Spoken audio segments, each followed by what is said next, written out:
Pasan os meses, pasan os plenos, pero o que non pasa é o constante desprezo á democracia por parte do goberno de Nava Castro. No pleno do mes de xullo volvemos a asistir a novos exemplos de actitudes antidemocráticas por parte do goberno tripartito PP, ACIP e Independentes Ponteareas. O primeiro tivo que ver coa nave de aceros del TEA, en Granitos.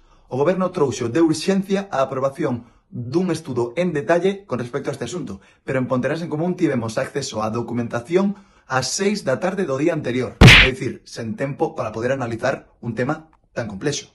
Pero é que o peor chegou despois, atentos porque trae cola. O goberno presentou unha ordenanza fiscal. Esta xa fora discutida nunha comisión previa e detectáranse múltiples erros que levaran á conclusión de que había que facer unha modificación importante desta ordenanza.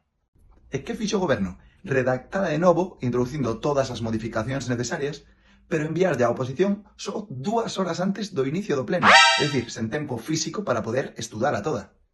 A oposición entón reclamou retirar da orde do día este punto porque consideraba que non procedía votar un documento tan extenso sen ter tido tempo para analizalo. E a propia secretaria do Concello deulle a razón á oposición. Apuntou que as modificacións tiñan que facerse antes das 2 da tarde do día da celebración do pleno, salvo que fose no caso de simples erros materiais, que non era este caso, onde había unha modificación profunda. Pero que fixo a nosa señora alcaldesa Nava Castro? Ignorar a advertencia da secretaria do Concello e forzar a votación. Para máis escándalo, o Concello xa tiña publicado horas antes da celebración do pleno unha nota de prensa no Faro de Vigo onde anunciaba que esta ordenanza xa fora aprobada. É dicir, absoluto control dos medios de comunicación.